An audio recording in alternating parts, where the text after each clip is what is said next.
think it's time to blow this scene. Get everybody in the stuff together. Okay, 3, 2, 1, let's jam. Since its release in 1998, Cowboy Bebop has cemented itself as a classic. It's beloved amongst most anime fans, and it's easy to see why. It tells a timeless story, the characters are layered and iconic, the English dub is held in high regard, and it hits these emotional moments that I haven't felt from other anime thus far. It's a fantastic, hard-hitting show that I'll continue to watch for years to come. But I'm not here to discuss the story or themes of this show. I'm too stupid to do that. Instead, I'm going to focus on something else, its aesthetic.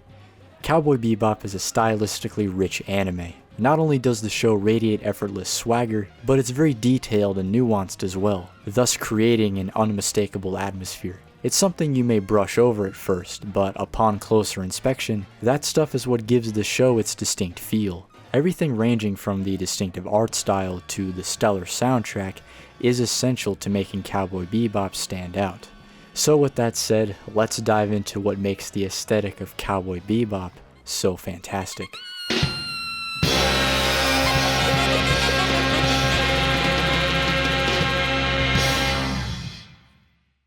But before I get into the meat of this video, I'm obligated to talk about the intro. Plenty of ink has been spilled about how amazing this opening is, but it's for good reason. A lot of the information I'm going to share came from a video by Linus Bowman, where he breaks down the visual influences featured in the intro. It's a great watch and I recommend checking it out for a more in-depth rundown. But still, as a designer myself, I must say that this opening is quite exquisite. I love the bold, solid colors, the contrasting silhouettes, the gruff threshold effects, the panel compositions, and the overall flashiness of it all. It really is a perfect opening. However, it runs deeper than that. This intro uses its influences to create something familiar but new. It's also a perfect example of how Cowboy Bebop uses stylistic combinations to create its unique look. This opening features the bold colors found in a classic Hitchcock title sequence. The film Billion Dollar Brain features a very similar panel silhouette look for its opening, and there's also the World of Blue Note jazz album covers. Plenty of these also feature solid colors, panel layouts, and an effortlessly cool look, just like Bebop's opening. And considering that the show's soundtrack is composed of jazz, it just makes too much sense. Even this shot closely resembles that of an album called Cool Struttin'. It can't be a coincidence. Hell, even the show's own soundtrack album borrows from this era of jazz covers. But speaking of music, Tank. Just Tank, man. This song is incredible. I'll get into the music of the show later, but Tank is a banger. I love the high energy, all the drastic changes, and that intense horn bit at the end is just the cherry on top. But just like the visual component of the intro, the song has some interesting qualities. Due to that main horn melody, the slinky bass line, and the hand drums going off in the background, the song has a spy theme edge to it. But like, the show isn't about spies, it's about space cowboys. And yet, it somehow works. It works perfectly, in fact. As you can tell, the elements going into this intro don't quite match on paper. You got Alfred Hitchcock color schemes, jazz album cover compositions, and over-the-top spy music, all while Spike is doing martial arts and there's spaceships flying around. It doesn't make much sense. But at the end of the day, this shit looks cool. It's through that stylistic combination where this becomes a fantastic title sequence. So because of that, I can't think of a better intro to a show that thrives on that very same thing. Cowboy Bebop took a lot of influence from various Western genres, a lot of which does influence the visuals and direction, but it's mainly for storytelling. The show has the grittiness of a Western, the pessimism of noir films, and a setting inspired by American sci-fi. I'm not going to act like I know anything about the first two genres, but I definitely catch how Cowboy Bebop approaches sci-fi. See, anime at the time tended to favor mechs for its sci-fi, but Bebop isn't anything like that. This show features a snarky protagonist and a ragtag group of misfits traveling the solar system and visiting new planets. It's a lot like the original Star Wars movies, but better.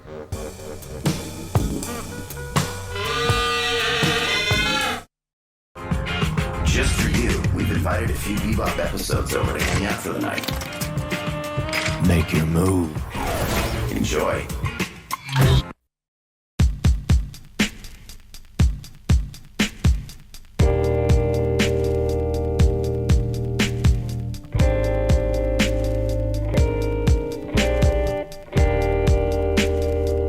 This stylistic combination bleeds into the visuals of Cowboy Bebop as well. The artists on Cowboy Bebop took full advantage of the space setting to craft some especially creative environments. The crew finds themselves traveling to so many different planets, and all of which have their own distinct looks and qualities. This is evident right from the first episode. It's set in a place called Tijuana, I think, and due to what I think is a dome reflection, the sky is made of vast cityscapes, and it's stunning. The show continues to dish out creative landscapes, such as a city on Mars existing within a crater, a casino located on a giant space ring, or some floating islands on the planet Venus. On the surface, some of these locations may seem like places you'd find on Earth, but these extra flourishes create something totally new. You can really tell that a lot of forethought went into conceiving these environments. And not only because of these extra flourishes, but in every single shot on one of these planets, the detail is through the roof. The show is known for having very lived-in environments, and I couldn't agree more. Because everywhere you go, there's wear and tear, there's scuffs and scratches, there's graffiti, there's trash on the ground. I could go on. The universe Cowboy Bebop takes place in is far from perfect, so the carefully crafted imperfections featured in these environments make perfect sense. There's so many things I look at and think, that doesn't need to be there, but I'm glad it is. Whether it's some random graffiti or some missing tile on a bathroom floor. These places are often very unclean. Sure, you get some slick architecture on Venus or the extravagant casino in Session 3, but when you see these more run-down areas, you get the impression that this place is real. It's still a drawing, of course, but it feels tangible. There's a lot of character, and the amount of detail is absolutely excellent. It was of course done with conscious effort to convey what kind of place the characters are in, but it's wildly effective. One look at the broken architecture on Earth makes it clear that the planet isn't what it used to be. It shows, it doesn't tell. I also just love how unique each and every planet is. Every time the crew lands somewhere new, it's a whole new world to gaze at. I already mentioned some environmental highlights earlier, but this constant variety keeps things very fresh and interesting. Like, I absolutely love when you get some areas filled with neon signs. They look fantastic and are a treat to look at. I mean, yeah, neon signs look cool in real life, but something about the vintage glow in these scenes just gives off a fantastic vibe. In fact, that vintage glow is something I really like about certain scenes in Cowboy Bebop. I'm not sure how this effect was achieved, but I absolutely love it. It feels very classic, further adding to that aesthetic clash the show has. It also creates this super cool, sleazy atmosphere when it's used. It makes perfect sense when it coats a casino, but I also adore the scenes taking place in jazz clubs. It's not super frequent, but between that vintage glow, the haziness caused by the tobacco smoke, and that red color tint, the vibe is fantastic. Oh, and they threw a neon sign into one of them? I'm sold. Not only that, but there are some truly stunning shots in this show.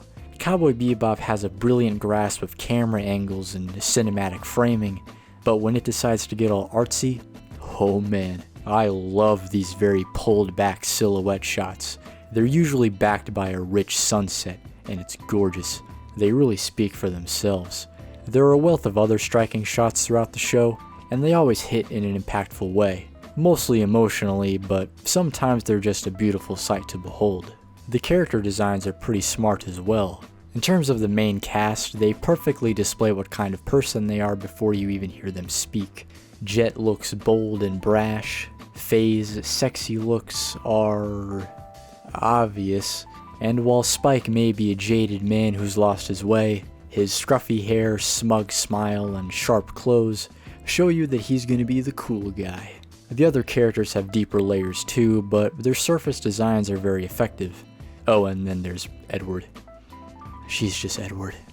Also, and this is weirdly specific, but I love the up-close facial shots in the show. Not only do you get some dramatic shading depending on the mood, but I like the slick line work in these shots. It's really nice and oddly stunning at points. Come to think of it, the entire show makes great use of lighting to create a gritty mood. It's very dramatic, making even the simplest scenes feel bold and assertive. The coloring is great too. It's not dull or muted, but not vibrant either. Each color choice is pretty restrained and even a bit warm. It's honestly a bit tough to describe. You're not getting a very extreme color palette, but it looks excellent. Perhaps it gives off the vibe of a vintage film? Not sure, but it helps create this dusty, textured look that I love. Every once in a while you'll get some sleeker environments, but most of the time it's a lot of dirt, scratches, and grain.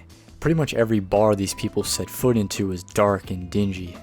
Point is, all of these artistic details I mentioned coalesce into a fantastic atmosphere that is very specific to Cowboy Bebop. Another visual element I enjoy is how the technology looks. It has a very interesting style, and I think it adds to the overall feel of the show. Sure, the core art does a lot of heavy lifting, but the tech design shouldn't be overlooked. I believe used future is the proper term to describe what's going on here, as the technology is clearly based on contemporary items from the 90s, but with a subtle futuristic twist. My favorite example of this is probably the little computer they use on the ship. It has this cool holographic screen, but the image quality is that of a CRT. It may be able to make video calls, but the whole thing looks like an old typewriter. It's a unique approach, and I don't think overly sleek technology would have matched the vibe of Bebop anyway. Plus, the designs of these items are just really unique in retrospect. Technology advanced pretty fast since 1998, but back then it was still bulky equipment and CRT screens. So to see that stuff with a futuristic twist is pretty cool. In a way, it adds to the aesthetic fusions found all over Cowboy Bebop, as you're getting something old blended with something from the future. The vehicles are also designed in a stellar way. The cars look fairly normal for the time, but they're molded in this smooth way that I really like. Again, it's futuristic, but still feels old at the same time, almost as if it existed in a time that never happened. But the ships are what steal the show in Cowboy Bebop. They were designed by one Kimitoshi Yamane, who was previously a mech designer on shows like Gundam. This may not be a mech anime, but his detailed design skills were perfect for creating these intricate ships. They look cool as hell, and the amount of detail put into every crevice astonishes me. From the designs themselves, the wiring on the inside, and all the tech in the cockpit, it's all great. You also get tons of little scratches all over the ship, showing that these things get beat up and used. Like I've said, nothing in this show is squeaky clean, and stuff like this just adds to that tangible feel you get from the world of Cowboy Bebop. However, there's one other crucial element that adds to the vibe of this show, and that's the music.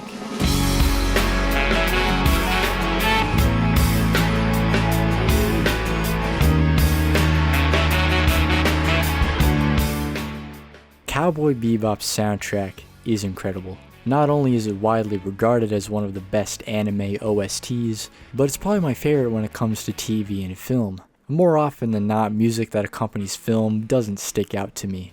A lot of times a soundtrack can boil down to ambience, and while that's fine and certainly builds mood, shit's kinda boring.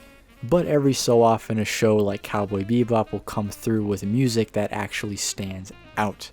It's a lot of jazz, and I don't know about you, but I don't know anything about jazz. I mean, I love some jazz influence, but aside from Flying Lotus, my experience with the genre is virtually non-existent. But that doesn't stop me from loving what this soundtrack does. Like I said a second ago, it's something that actually stands out when you're watching. You wouldn't expect a sci-fi anime to be accompanied by big band jazz. But as I've discussed multiple times in this video, aesthetic combination is what makes Cowboy Bebop, Cowboy Bebop. The soundtrack does such a great job of soundtracking these scenes. Plenty of songs work well when listening on their own, but I think they shine best when they're backing up a scene. When things heat up, the music will do the same. Big horns, loud drums, high energy. It's great, and makes the action scenes even more effortlessly cool than they already were. But sometimes the music will pull back a bit during a slower, more lonesome moment, such as a forlorn harmonica being played in the dead of space. There's definitely some bluesy moments in the soundtrack which works well into the show's somber themes. Now as for specific highlights, I love tracks like Bad Dog No Biscuits with its blaring horns, gunshot drums, and its sudden shift into ska. It deadass becomes a ska song, and I love it. It's such a fun track with a ton of energy. I can say the same for tracks like Rush and Too Good Too Bad. But on the opposite side of the spectrum, you get something like Space Lion. This is probably my favorite song from Cowboy Bebop. It appears in the show's first two-parter, Jupiter Jazz. These episodes have a very somber tone. The environment is dark, cold, and covered in snow. The story has a lot of emotion, and Space Lion does a stellar job of being the theme song to these episodes. The first half of the song is very atmospheric, featuring this bellowing saxophone over top a soft bed of synth. I love the way it backs up the closing moments of the episode, and it also kinda sounds like a vaporwave song, before vaporwave was a thing. But then the second half of the track features this really weird vocal sample. I have no clue what it's from, but it's oddly haunting. To me, it packs an emotional punch, so to hear it as the credits roll is phenomenal. It carries an incredible atmosphere, which is probably why I love it so much. There's also a handful of vocal themes in the series, and they work well despite not going in a jazz direction. There's of course the show's credits theme, the Real Folk Blues. I love the sax, the chorus is great, and it pairs really well with the somber images shown. But one vocal track that really hit me was Call Me, Call Me. It plays at the end of Hard Luck Woman, which precedes the series finale. We see Faye and Edward leave off on their own, and with this song in the background, it hits like a truck. To me, this is one of the most emotional moments in the show, and this song is a huge part of it. The chorus soars beautifully and elevates the scene perfectly. It almost sounds like a long-lost radio hit from the 90s, and it's definitely my favorite vocal track in the show. But I'd be remiss if I didn't mention Blue. It closes the entire series in an impactful way, as the chorus of "Wanna Be Free, Gonna Be Free" makes for a perfect way to wrap up Cowboy Bebop. In fact, the word impactful is a great way to describe this soundtrack. Like any time a song shows up in a scene, it will probably leave some kind of impression. It's an oddly perfect soundtrack, and Cowboy Bebop would not be the same without it. Please won't you call and ease my mind? Reasons for me to find you. Peace of mind. What can I do to get me to you?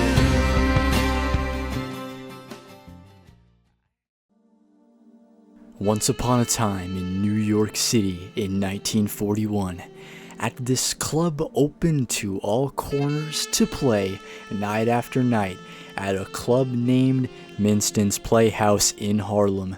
They play jazz session competing with others. Young jazzmen with new sense are gathering. At last, they created a new genre itself. They are sick and tired of conventional, fixed-style jazz. They eager to play jazz more freely as they wish. Then, in 2071 in the universe, the bounty hunters, who are gathering in Spaceship Bebop, will play freely without fear of risky things. They must create new dreams and films by breaking traditional styles. The work, which becomes a new genre itself, will be called Cowboy Bebop. That, my friends, is the Cowboy Bebop Manifesto. It's a mission statement plastered all over the intro, and despite its horrible grammar and slight pretentiousness, it's not far off from what makes the show unique. I also thought I'd be reading it in a more dramatic way, but it's written in broken English, so my dream has been crushed. Bebop's director said that declaring the show a new genre itself was an exaggeration, but the parts of the manifesto that reference breaking stylistic conventions ring pretty true.